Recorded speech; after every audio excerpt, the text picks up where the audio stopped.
Okay Telugu view పాయింట్కి తిరిగి స్వాగతం. అల్లు అర్జున్ అరెస్ట్ ఈ రోజంతా మొత్తం దేశం, రాష్ట్రంలోనే కాదు అన్ని మీడియా సంస్థలు కూడా చాలా సంచలనాత్మకమైన వార్తగా ప్రచురించారు. ప్రచురిస్తూ ఉన్నా ఇప్పుడు కూడా, నేను చేసేటప్పటికి కూడా. కారణం ఏంటి? ఒక సెలబ్రిటీ ఇప్పుడే 6 రోజుల్లోనే 1000 కోట్లు వచ్చినటువంటి, షార్టెస్ట్ పీరియడ్లో 1000 కోట్లు కలెక్ట్ చేసినటువంటి సినిమా హీరో తన్ని అరెస్టు చేసిన తీరు, తర్వాత ఏం జరుగుతుంది అది వేరు, చేసిన తీరే బాగలేదు. సరే, ఆయన కేసు పెట్టారు. A11గా ఆయన్ని కేసులో ఉంచారు. మరి A11గా ఉంచినటువంటి అల్లు అర్జున్ని ఆయన నాకు సంబంధం లేదని చెప్పి క్వాష్ పిటిషన్ హైకోర్టులో వేసుకున్నప్పుడు దాన్ని ఇంత అర్జెంటుగా హడావడి ఇవాళ క్వాష్ పిటిషన్ వస్తుంది అనుకుని తెలుసుకొని ఈరోజు రేపు ఎల్లుండి మళ్ళీ కోర్టులకు సెలవు, ఇప్పటికిప్పుడు అరెస్టు చేయాల్సినటువంటి అవసరం నంబర్ 1. నంబర్ 2, నిజంగా అరెస్ట్ చేయాలనుకున్నా ఇంటికి వెళ్ళినప్పుడు ఆయన పారిపోయే వ్యక్తి కాదు, ఒక సెలబ్రిటీ, కరుడుగట్టి నేరస్తుడు కాదు, ఎక్కడికైనా గోడ దూకి అవతల పారిపోతాడని. ఇంట్లో ఉన్నప్పుడు ఆయన ఎక్కడున్నా కూడా అతను వచ్చిందాక వెయిట్ చేస్తుంటే ఒక గౌరవం ఇచ్చినట్టు. అరెస్ట్ చేయటం వేరు, అగౌరవపరచటం వేరు. ఈ రెండిట్లో చాలా తేడా ఉంది. ఆయన కరుడుగట్టే నేరస్తుడు కాదు. ఇప్పుడు ఎంతోమందికి సినిమా పరంగా ఆరాధ్యుడు. నా పాయింట్ ఏంటంటే, నాకేం అల్లు అర్జున్ దీని మీద కాదు, పోలీసుల తీరు నాకెందుకనో డౌట్గా ఉంది.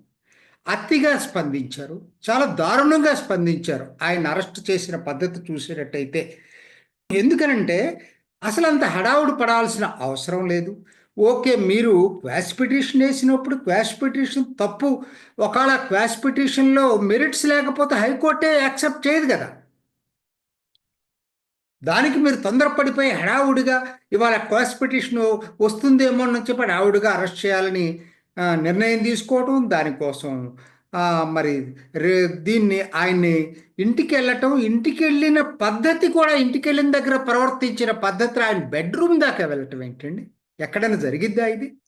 తెలంగాణలో ఇటీవల కాలంలో అసలు పోలీసుల ప్రవర్తన, నిన్నటికి నేను చూశాం కదా, లగచర్ల రైతుని బేడీలు వేసుకొని ఆసుపత్రికి తీసుకొచ్చారు. ఇది మానవ హక్కుల ఉల్లంఘన కాదా? కాంగ్రెస్ పార్టీ ఎన్నో మాట్లాడుతూ ఉంటుంది మోడీకి వ్యతిరేకంగా. అబ్బో చాలా, ఇవాళ పార్లమెంట్లో కూడా అబ్బో అందరూ మాట్లాడుతున్నారు, ప్రియాంక గాంధీతో సహా, అసలు మానవ హక్కులు ఎట్లా పోతున్నాయి అది ఇదని చెప్పి. అమ్మ, మానవ హక్కులు మీరు పరిపాలన చేస్తున్నటువంటి తెలంగాణలో పోతున్నాయి. ముందు చెయ్యండి చట్టం. రేవంత్ రెడ్డి వ్యాఖ్యానించాడు, చట్టం తన పని తాను చేసుకెళ్తుందట. మరి అన్ని విషయాల్లో ఇదే మాట చెప్పొచ్చు కదా. నేషనల్ హెరాల్డ్ కేసులో సోనియా గాంధీ, రాహుల్ గాంధీ అరెస్ట్ అయితే అదేదో కుట్ర అని చెప్పి అంత పెద్దగా ఎందుకు అందరూ అంత గొడవ చేశారు? చట్టం తన పని తను చేసుకుపోతుంది కదా, కూర్చోవచ్చు కదా. అంటే నీకు కావలసిన మనుషులు అయ్యేటట్టయితే మాత్రం చట్టం మీకు చుట్టం, లేకపోతే మాత్రం గంభీరంగా నీతి వాక్యాలు పలుకుతాం. నా పాయింట్ ఏంటంటే, ఏం జరిగిందనేది అది కోర్టులు తెలుస్తాయి. నేను వింటుంది ఏంటంటే, ఇవాళ నేను కోర్టు తీర్పు రాకముందు చేస్తున్నా ఈ వీడియో, కాబట్టి నాకు తెలియదు కోర్టు తీర్పు ఎలా వస్తుందనేది. 2 కోర్టుల్లో నడుస్తుంది వాదనలు, నాంపల్లి కోర్టులో, అటు హైకోర్టులో కూడా నడుస్తూ ఉంది. నా పాయింట్ అలా ఒక్కటే, పోలీసుల తీరు మీదే నా వీడియో ఇది. పోలీసులు ప్రవర్తించినటువంటి తీరు మాత్రం ఖచ్చితంగా గర్హనీయం. నాకు ఇందుట్లో ఎక్కడో ఏదో మతలబు ఉందనిపిస్తుంది.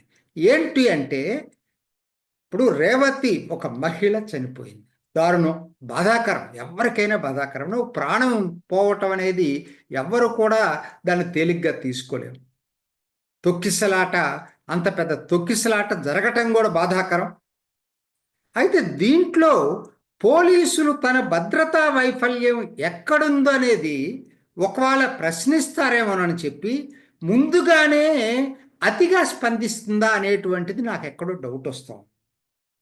ఓకేనండి, ఒక సంధ్యా థియేటర్ 2 రోజుల ముందు మీకు లెటర్ రాసింది కదా, లెటరు సరైన ఫార్మెట్లు లేదట, లేకపోతే వాళ్ళకి ఫోన్ చేసి రమ్మంటే మీ పోలీస్ స్టేషన్కి వస్తారుగా, ఎలా చేయాలో మీరు చెప్తే దాని ప్రకారం చేస్తారు కదా. మీరు ఎక్కడ ప్రోయాక్టివ్గా చేశారు దాన్ని నిరోధించడానికి? మీరు లెటర్ రాసామంటే సరిపోదు కదా. మీకు అందుబాటులో చిక్కటపల్లి పోలీస్ స్టేషన్ నుంచి సంధ్యా థియేటర్ ఎంత దూరం? మీరు ఫోన్ చేసి రమ్మంటే పరుగెత్తుకుంటూ వస్తారు కదా యాజమాన్యం, వచ్చేసి మీరు ఏం చెప్తే అది వింటారు కదా. మీరు ప్రోయాక్టివ్గా ఎక్కడ పనిచేశారు పోలీసులు? మరి కోర్టులు ఈ ప్రశ్నలు వేస్తాయా పోలీసులకు? లేదు నాకైతే తెలియదు. ఎందుకంటే అల్లు అర్జున్ లాయర్లు ఇవన్నీ కూడా వాళ్ళ ముందు పెడతారో లేదో తెలియదు. అసలు ఆయన ఏ లెవెల్ అని చెప్తున్నారు పిటిషన్లో? ఏ లెవెల్లో ఉన్నట్టు ఎఫ్ఐఆర్లో ఏ లెవెల్లో ఉన్నటువంటి వ్యక్తి అసలు అంత అర్జెంటుగా హడావిడిగా అరెస్ట్ చేయాల్సినటువంటి పని ఏంటో నాకైతే అర్థం కాలేదు. ఎందుకంటే ఇది ఇంటెన్షనల్గా అల్లు అర్జున్ కావాలని చెప్పి ఎవరినన్నా, ఇప్పుడు ఒక కేసులో సల్మాన్ ఖాన్ బాగా తాగేసేసి డ్రైవ్ చేస్తే ఒక అతను చనిపోవటం ఏదో జరిగింది, అది క్లియర్గా తెలుస్తూ ఉంది. కానీ ఇక్కడ అట్లా కాదు కదా. ఇక్కడ ఆయన ఇంటెన్షన్, ఆయన ఏమి ఎవరన్నా చనిపోవాలని రాలేదు కదా అక్కడికి. ఎవరు ఊహించుకోని సంఘటన జరిగింది, కొన్ని జాగ్రత్తలు తీసుకోవాల్సింది తీసుకోలేదు అన్నంత వరకు నేను ఒప్పుకుంటా. కేసు పెట్టడం కూడా ఒప్పుకుంటాను. కానీ దాన్ని తీవ్ర సెక్షన్లో పెట్టేసి అతన్ని అరెస్ట్ చేసి, అది బెడ్రూమ్లోకి వెళ్ళాలి అరెస్ట్ చేయాల్సిన, బట్టలు మార్చుకునేటువంటి టైం ఇవ్వకుండా అరెస్ట్ చేయాల్సినటువంటి అవసరం ఉందా? ఒక సినిమా హీరో, అది మామూలు హీరో అంటే మీరు అనొచ్చు చట్టానికి అందరూ సమానమేనే. అది ఎప్పుడు కాదండి. చట్టానికి సమానమే, అందరినీ ఒకలాగా చూడరు. ఇప్పుడు బెయిల్ ఇవ్వటానికి కూడా ఆలోచిస్తుంది కోర్టు ఒక్కొక్కసారి. ఆయన పారిపోడు కూడా అంటది. పారిపోయే అనుమానం ఉన్న వ్యక్తులకి ఒక రకంగా ప్రవర్తిస్తుంది, ఒక సమాజంలో గౌరవం ఉన్న వ్యక్తి విషయంలో ఒక రకంగా ప్రవర్తిస్తుంది. ఎందుకంటే వాళ్ళకి అనుమానం ఏం లేదు కదా. ఆయన ఎక్కడికి పోడు, ఎప్పుడు పిలిస్తే అప్పుడు వస్తాడు పోలీస్ స్టేషన్కి. రాకపోతే కదా మీరు అనాల్సింది. ఆయన చట్టాలను ధిక్కరించి ప్రవర్తిస్తే అప్పుడు చెప్పాల.